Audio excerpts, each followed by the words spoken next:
que já dá para tirar de aprendizado num ano em que a gente começou com um view otimista, esperando um ciclo de corte de juros nos Estados Unidos, que também ia ajudar aqui. Não sei se vocês lembram, os Estados Unidos ia cortar juros pra caramba, né? Enfim. E o nosso mercado, que parecia que, não, o pior já foi ali em 23, os resgates e tudo mais, e a coisa continuou se deteriorando, né? E o que dá para tirar de algum aprendizado que vocês tiveram ali como tomando decisão de investimento? Vai lá.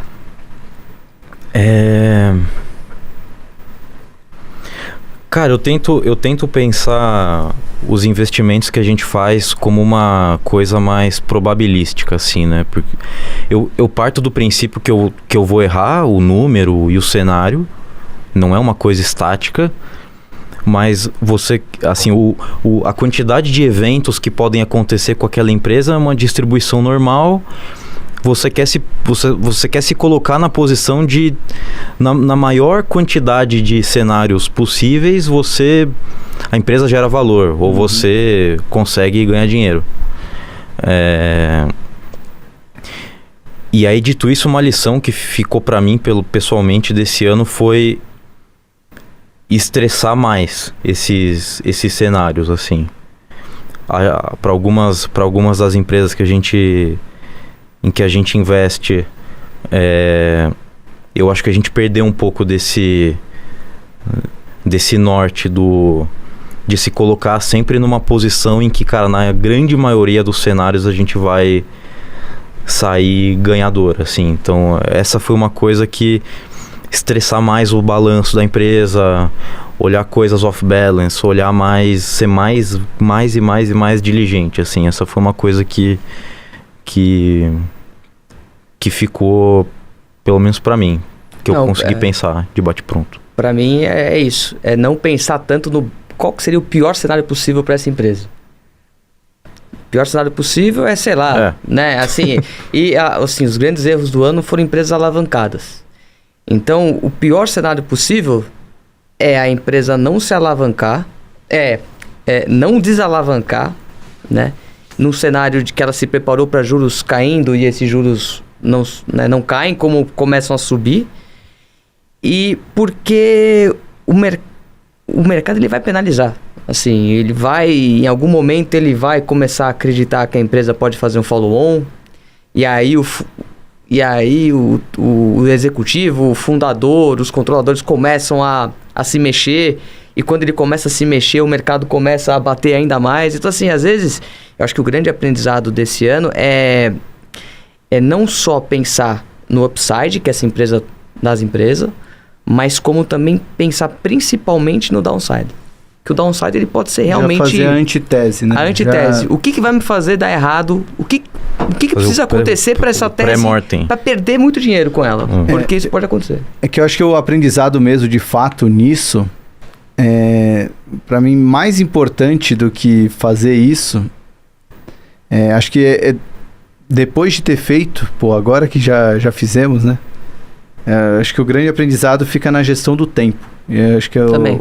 Talvez a perda Perfeito. Que a gente teve São vários aprendizados, né? A perda financeira que a gente teve com os investimentos servem de aprendizado, e talvez o grande aprendizado da perda financeira foi a perda de tempo. Quando eu boto entre aspas, porque pro tamanho que era a posição dentro da carteira, o tempo que a gente despendia para acompanhar uma tese mais complexa, ou que estava em volta de notícias não oficiais, né? No caso da Azul, ou estava numa estrutura de alavancagem até complexa, né? No caso da Simpar. Eu acho que acho que a perda o tempo que você gasta ali podia ser muito mais bem gasto tentando entender as empresas que a gente quer ficar nos próximos 3 a 5 anos. Sim. Então, se fizesse esse exercício para trás, a gente quer ficar com o Azul por 3 a 5 anos? Sim, nunca diga nunca, né? Mas no cenário ali apresentado, dificilmente a gente iria querer gastar todo esse tempo ali com ela, né? Cara, esse foi um aprendizado... Acho que esse aprendizado pra gente foi mais forte do que o primeiro que eu falei, assim, porque Também os erros que a gente cometeu foram empresas mais alavancadas e empresas que, tipo... Às vezes, assim, honestamente, não é nem que a empresa tá numa situação tão complexa, mas a narrativa, ela tá tão... Domina. Ela tá dominando tanto a discussão que é isso, tipo, aquela posição que é 10% do fundo e ela é 80% do teu tempo, assim. Então, sempre falo pra turma lá, cara, tem que olhar o retorno ajustado ao risco, mas tem que olhar ajustado ao temporal. Tempo. Exato. Porque, cara, às vezes o negócio toma uma proporção, assim, um erro, um erro que a gente cometeu esse ano foi com Oncoclínicas. E era uma empresa que, assim, eu nem diria que necessariamente o operacional foi pior do que a gente esperava, mas a magnitude do movimento da ação foi muito maior. Mas aí chegou um ponto que, cara, tava tomando tanto tempo porque também você tá aqui imerso na Faria Lima e tal, e narrativa, aí cada hora surge um negócio no WhatsApp, e aí você começa a bater, puta que pariu, então você tá sempre correndo atrás, assim. Então, cara, não vale a pena. E outro aprendizado, cara, grande desses últimos vários anos é, valorizar a empresa de dono. Que já era uma... De dono bom, né? De dono bom.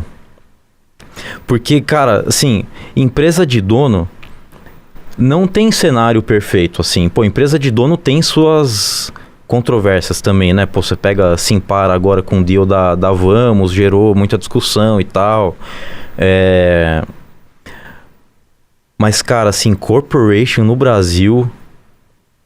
Tem algum... Sabe, lembra aquele livro da Conversas com Gestores Brasileiros? Da Seabra. Da Seabra. Tem algum... Eu não lembro quem falou isso, mas... Talvez você lembre. Que foi um negócio que me marcou. Que ele falou, cara...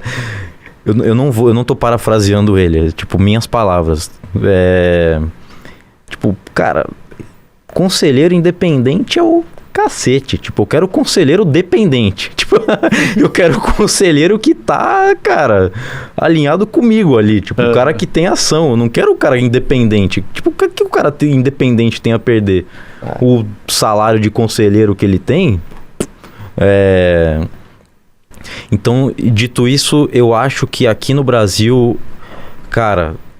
Você ter um dono que você confia, que você sabe que tá, cara, de corpo e alma no negócio ali, seu Wilson do Grupo Mateus, enfim, caras com esse perfil, assim, eu acho que tem que ser muito valorizados, porque, na minha humilde opinião, o Brasil não tá preparado para corporations, assim. Porque a corporation, para mim, tipo, ela, via de regra, você tem deslizes na administração, que aí, pô, o salário tá muito alto, etc. Porque, né, o cara não é dono do negócio, então ele tem um incentivo de receber cada vez mais, não sei o quê. E aí, assim, na teoria, você deveria ter essa governança sendo feita pelos minoritários, de forma organizada e tal. Fiscalização. E comitês e rotinas de governança corporativa tradicionais, boas práticas e afins. Só que, cara, no Brasil não é feito.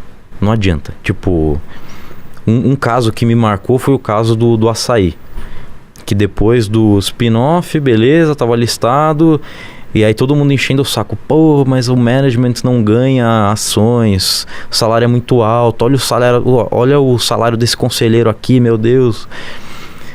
E aí, beleza, ficou esse vai e volta por muito tempo. Eventualmente a empresa falou, não, beleza, a gente vai contratar uma consultoria, a gente vai conversar com os maiores acionistas e a gente vai desenhar um processo novo aqui, de livre e espontânea pressão, mas assim, de forma proativa.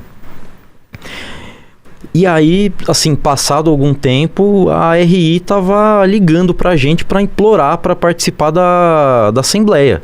Tipo, cara, não vai dar quórum. Só que estava, cara, assim, tipo, todo mundo pressionando os caras pra tomarem alguma ação naquele negócio, mas na hora de votar, ninguém tá falando. De ir lá e ficar lá esperando a votação e, cara, ninguém A galera não... Tudo no final deu certo e tal, beleza. Mas, tipo, o fato dela ter que, tipo... Passar pedindo pro pessoal ir na reunião mostra o quão descomprometido o pessoal é com essa questão de governança para corporations, assim. A gente gosta de empresa de dono, a gente entende que corporation tem risco. Por outro lado, existem corporations que são tocadas por pessoas que agem como dono. Sim. Exemplo, que é o nosso maior atribuição de performance da carteira, é a Valid.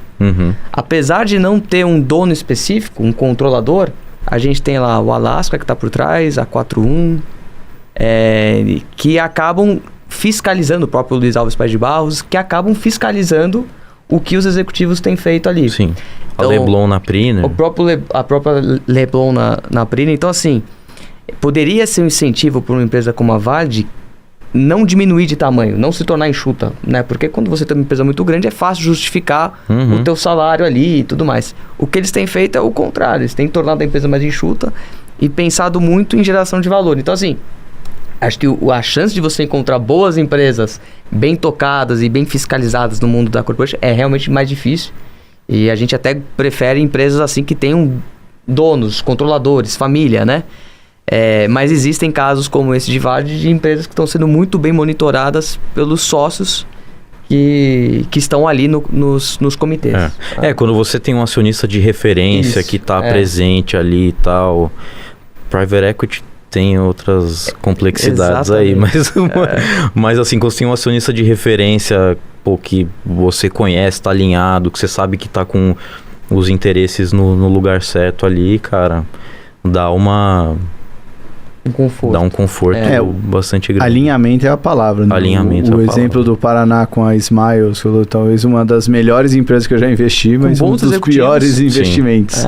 E bons executivos, né? Quem atrapalhou a empresa foram... o alinhamento do controlador.